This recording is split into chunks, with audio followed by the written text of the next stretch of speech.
Welcome to Menopause Miracles, the podcast where midlife women get to rethink everything they've been taught about aging, identity, success, relationships, and who they're allowed to become next. Because somewhere along the way, many of us learn to look outside ourselves for proof that we were enough. Proof that we were lovable enough, attractive enough, successful enough, worthy enough. We measured and learned to measure ourselves by achievements, approval, relationships, and whether or not someone chose us. And while there's nothing wrong with wanting love, companionship, or connection, many women reach midlife exhausted from asking other people to answer questions that only they can answer for themselves. But midlife has a beautiful way of changing the conversation. It invites us to stop seeking validation and start building self trust, to stop measuring our worth by someone else's attention, approval, or choice, and to finally ask ourselves a different question. What if I'm already enough? What if love isn't here to prove my value, but to complement a life I've already learned to value myself? I'm Suzanne, your host and your midlife wingwoman. Think of me as the trusted friend walking beside you as you navigate one of the most transformative seasons of your life, midlife. I'm here to help you stop second guessing yourself, rebuild self trust, and remember that your worth was never meant to be determined by someone else's approval, attention, or choice. And together we'll challenge those old beliefs, untangle the stories that keep you stuck, and explore what it means to choose yourself without guilt, apology, or permission. Because midlife isn't about proving who you are, it's about finally trusting who you are and creating a life, relationships, and a future that reflect that truth, your truth. So today we're talking about the difference between looking for love and looking for proof, and why one of the most powerful shifts a woman can make in midlife is moving from being chosen to consciously choosing the people, relationships, and experience that belong in her next chapter. This is episode 56. Are you looking for love, or are you looking for proof in midlife? So, what if the reason dating feels so exhausting lately isn't because you haven't found the right person yet, but because you're asking dating to answer questions that it was never meant to answer? There was a time when every text, every first date, every quote, good morning message felt like a tiny vote for my worth, right? If he called, if I felt hopeful, if he disappeared, I questioned myself or felt devastated. I thought I was looking for love, but what I was really looking for was proof. So, what kind of proof are we looking for? Midlife women often seek proof that answers they're still attractive, they're not too old, they're divorced and to find them, they're lovable, they still have time, they're worthy of being chosen.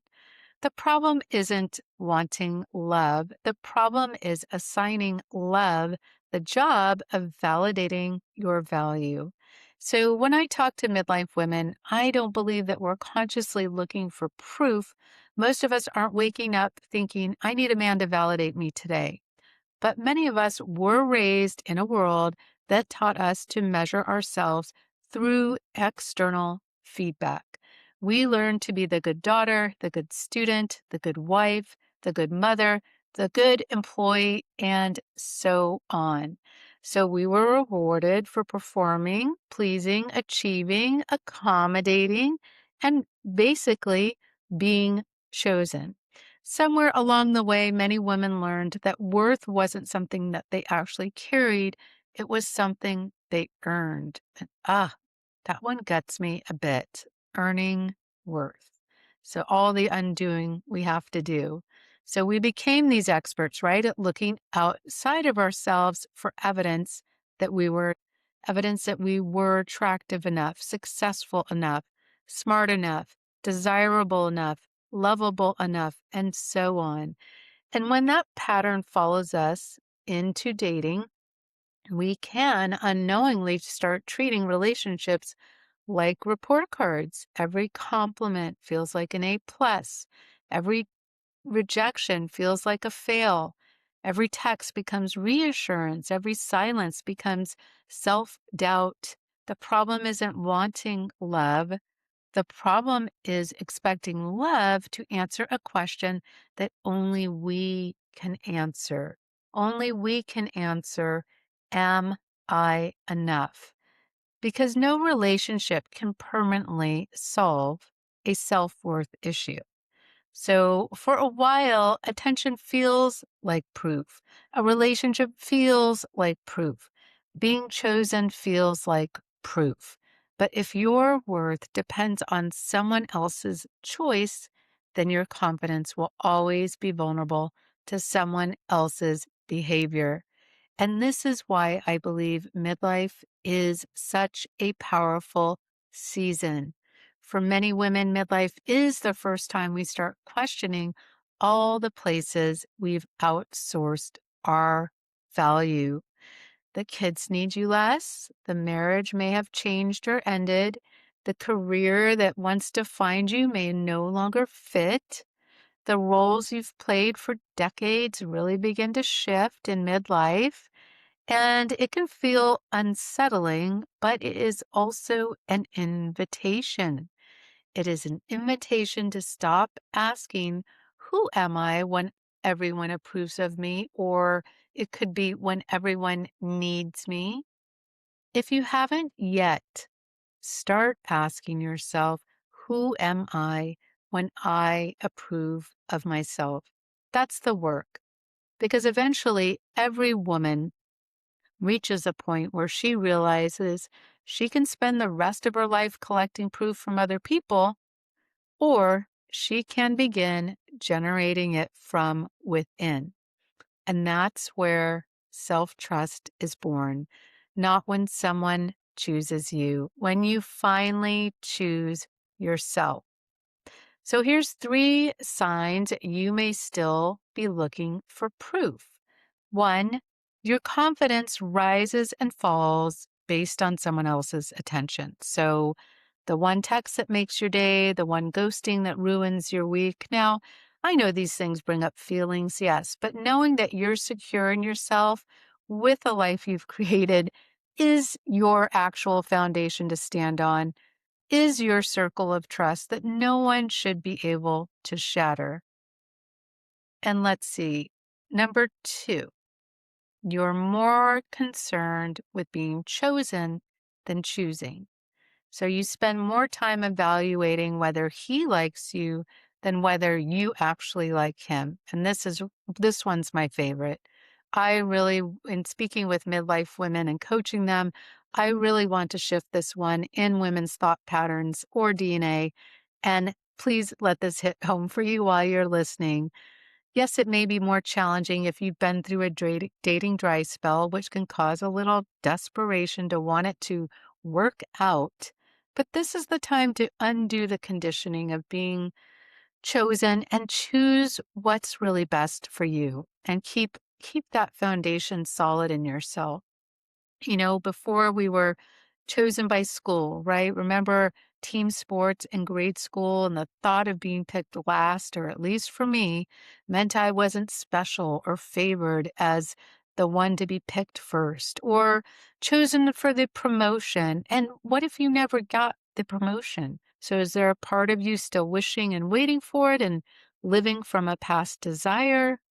Chosen by the man. And I get this. There is a part of us that wants to know that a potential partner or in a dating relationship that we want to be with someone who wants to be with us, who chooses us. But I'm referring to so much so that a woman never stops to think as that her choosing is equally important.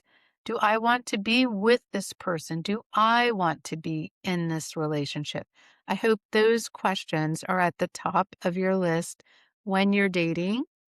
And another one, chosen by the friend group. This seems so high school, right? But it still plays out today. I've heard grown women talk about seeing their friends have a great time on Instagram, and for some reason or another, who cares at this point? They were not invited, or who knows what it was. But, maybe ask, hey, is that just a little bit of FOMO that, that your tribe, or maybe you need to have a tribe council meeting to reconfirm, like, hey, are you still my peeps, and you're good, you're in good standing? Or I suggest finding another tribe, one that wants you to be a part of it. But the thing is, again, you get to choose now in all of these things. And I shared to show a sliver of how we as women have spent years proving we are worthy of selection. And then we bring that same mindset into dating, whether consciously or unconsciously. Let's change the narrative. If you haven't already, let's start today. Instead of asking, do I like him? Ask, do I feel emotionally safe with him? Can he communicate? Does his life align with mine? And say you're sitting across from the table and you're wondering again, does he like me? Am I attractive enough? Will he call me again? Do you see how quickly power leaves the room once your mind shifts to those questions? The moment your focus shifts entirely to whether someone chooses you, you have forgotten that you have a choice too. And I understand why this happens. Um, Dating dry spells, months go by, maybe years. You start wondering if you'll ever meet someone. And midlife dating social circles are way different than 20s and 30s, where they were the center of our world. But you become attached to possibility or potential before you've even evaluated the person and gotten to know them. Suddenly, you're interviewing for a position that was never posted. You're trying to qualify for a relationship before deciding if it's even one that you want. So, again, midlife is the perfect time to break that pattern. Let's do it. Because one of the greatest gifts of this season is realizing you are no longer auditioning for your life. You are casting for it. And I love that. You get to see what fits into the beautiful life and space, dare I say, security that you've created for yourself. You're the one deciding who gets the role, who gets access. No more giving away your time, energy, and more like it's free. Who gets a seat at your table? No more needing to make sure everyone feels included. Who do you want to include or invite into your world and to your space? Who earns a second date? Remember, we're not necessarily looking for fireworks, but enough of a smart spark to make you smile, enjoy yourself, maybe laugh once or twice, and go home feeling good about you. My good friend loves to ask, how do they make me feel after she has a date? First date, second date, third date. You should continue to keep asking that, right? It's such a good thermometer. Who belongs in your next chapter? That's very different energy. And third, rejection feels like confirmation. It's like when you hear that failure is a good thing. It is a good thing. Instead of seeing rejection instead see rejection as information for yourself. See it as evidence that your fears were true. A man doesn't call, someone ends a relationship, a friend pulls away, a job doesn't happen, and suddenly it feels like confirmation of every fear you've ever had. See, I'm too old. Nobody wants me. I'm not enough. But that's not it. Rejection isn't confirmation, it's information. Say it with me right now. Rejection is information. Information that something wasn't aligned, information that something wasn't mutual, information that a door closed. And that is all. End of story. The problem is when we take a moment and turn it into a meaning. When we're looking for proof, rejection becomes evidence. When we're anchored in self-trust, rejection becomes simply data. One creates suffering, the other creates wisdom. Because the truth is, every woman listening to this podcast has survived rejection before. The question isn't whether you can survive it. The question is whether you are willing to stop making it mean something about your worth. So that was a lot. And I hope you have lots of thoughts running through your mind and lots of little ahas or one nugget to take with you. Let's do a little self-trust reflection exercise. Okay, so before finishing, I want you to pause wherever you are. If you're driving, just listen. If you're walking or sitting at home, take a slow breath. Think about the last rejection, disappointment, or situation that made you question yourself. Maybe it was a relationship. Maybe it was someone who stopped calling. Maybe it was a friendship that changed. Maybe it was a job opportunity that didn't work out. Bring your situation to mind, whatever comes top of mind, and then ask, what did I make this mean about me? What did I make this mean about me? Don't answer with what happened, what they did. What meaning did you assign to it? And ooh, I love this because this is taking responsibility for your part by the meaning that you made it to be. And that also means you get to change the meaning. If you told yourself things like, I'm not enough, I'm too much. I'm too old. I'm not lovable. I'll always be alone. I miss my chance. That wrong channel on the radio, right? Or the internet streaming. But you get to change it. So now pause. Now I want you to imagine your wisest, most grounded self is sitting across from you. Not the fearful version, not the wounded version, the version of you who already trusts herself, and she's in there.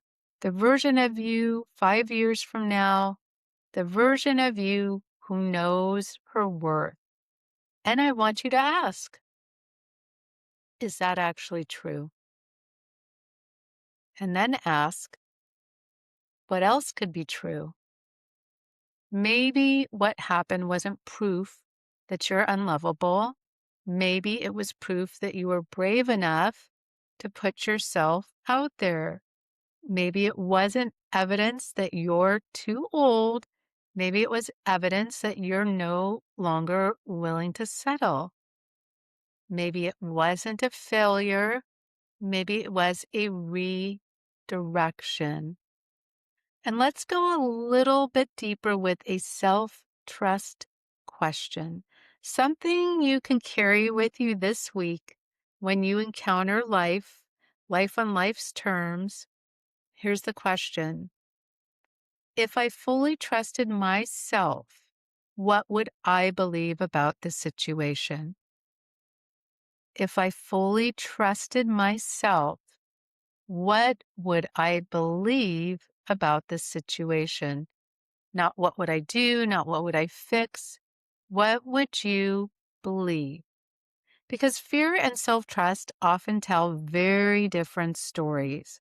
Fear says, this happened because you're not enough. Self-trust says, this happened and I'm still enough. I'm still amazing. My life is still great, and so on. So think this week which side you want to be on, fear or self-trust. And lastly, a little closing midlife meditation. Haven't done one in a while. So place your hand on your heart for a moment. Think of all the years you've spent looking for proof. Proof that you're lovable, proof that you're attractive, proof that you're worthy, proof that you're enough. Now, consider the possibility that the proof you've been looking for has been here all along. You've survived a heartbreak, you've rebuilt after disappointments, you've navigated change, loss, uncertainty, and reinvention. This isn't the first time in midlife. You are living proof of your own resilience. You don't need someone else to confirm your value. Your life already does. And maybe that's what self-trust really is. Not believing you'll never be hurt, not believing everything will work out exactly as planned, but knowing that no matter what happens, you won't abandon yourself.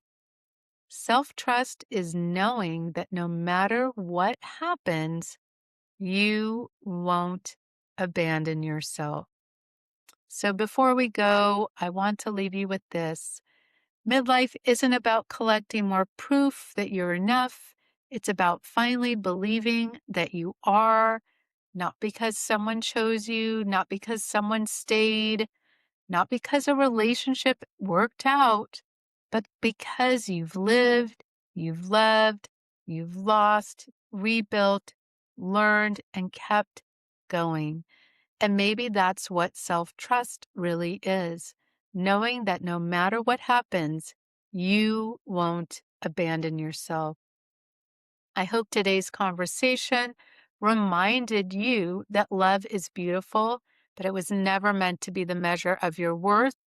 The healthiest relationships don't prove your value, they reflect it. If today's episode gave you a new perspective on dating, self-worth, or self-trust in midlife, I'd love for you to like, subscribe, or follow so you don't miss what's next. New episodes drop every Monday, and you can also watch this conversation on YouTube. And if you know a woman who is tired of looking outside of herself for proof that she's enough, share this episode with her. Sometimes the reminder we need most is our worth was never up for debate in the first place. I'm Suzanne, your midlife wingwoman, and this is Men, Menopause, and Miracles. I'll see you next Monday, and until then, trust yourself a little more than you fear. Choose yourself a little more often than your doubt. And remember, rejection doesn't define you, and neither does anyone else's choice. You do. Bye for now.